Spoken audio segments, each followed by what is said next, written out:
When you look all around you and you see poverty in Nigeria today, you think it's by accident. It's not by accident. It is by design. Poverty and ignorance are important ingredients in the maintenance of feudal orders. The more you know, the more questions you would ask. And the richer you are, the more time you have on your hand to think. Your capacity to use your brain is a challenge to feudalism. That is why you have weaponized ignorance chasing Nigerians around. The poverty you also see is by design. Because the poorer you are, the less likely that you are going to ask questions of those who rule you. So you have this idea of feudalism that started as part of a culture, but that has transcended that culture. It used to be that when you're talking feudalism, people are waiting to see an emir, or they are waiting to see a sultan or an alkali. But the reality is that that idea, and that's where we come back to the ideas again, that idea is like a virus. It has dumped host.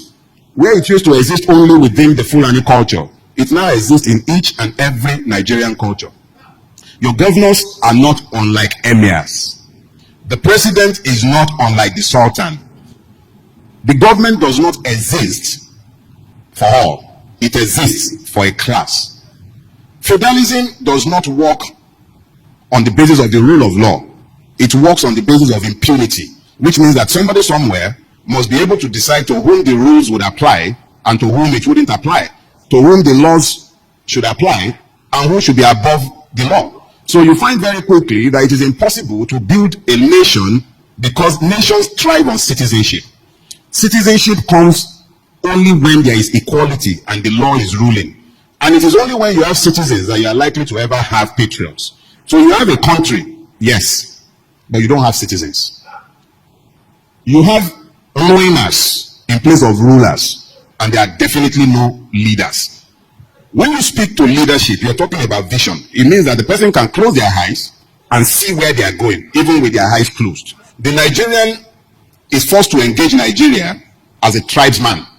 You are either an Igbo, a Yoruba, an Ijo, a Kalabari, a Fulani, and you are either something of that or the other. Nobody ever treats you as a Nigerian and a human being. The only reason that has not happened is because of the need to preserve the capacity to apply unfair advantages. So you can't have an identikit of a Nigerian. So those of us who believe that this country can be better, first thing first, love your neighbor as yourself. Love your neighbor as yourself. It doesn't say love your neighbor more than yourself. Let's be clear. Love your neighbor as yourself. Now that you've learned to love your neighbor as yourself, how do you come out of this mess? Because we are still in a mess. And I was talking to an idea that I said is what is required to confront the idea that we are struggling with. So what is this idea? That idea is of an egalitarian Nigeria. One that has sufficient room for each and every one of those who live within its borders. Your religiosity, your ethnicity should not matter. The class you come from should not matter.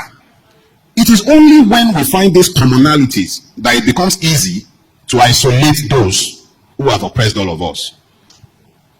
There is only so much that can be said in one day, and only so much can be fitted into 30 minutes that I have already taken liberties by giving myself some more time.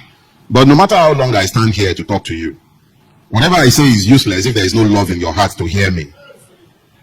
But when you're done embracing the love in your heart, you must also embrace one other reality, and that is the reality that tells you that however long you live, I've said it already, you will go one day. But when you're gone, what will be said that you did whilst you were here? Nigeria is laboring, is in the labor room, all right. Just as one Nigeria died in 1966, there is another Nigeria that must die. It is not that the way that it must die. Because if that Nigeria does not die, what is being designed for my children and your children and our children's children is scary. Ideas rule the world. The Taliban waited 20 years on the strength of their ideas. America, with all of its might, got tired and left. There are Talibans in your government. They are waiting. And the only thing that will stop them are superior ideas. The only idea that I have to share with you is the one that says, love your neighbor as yourselves, but insist.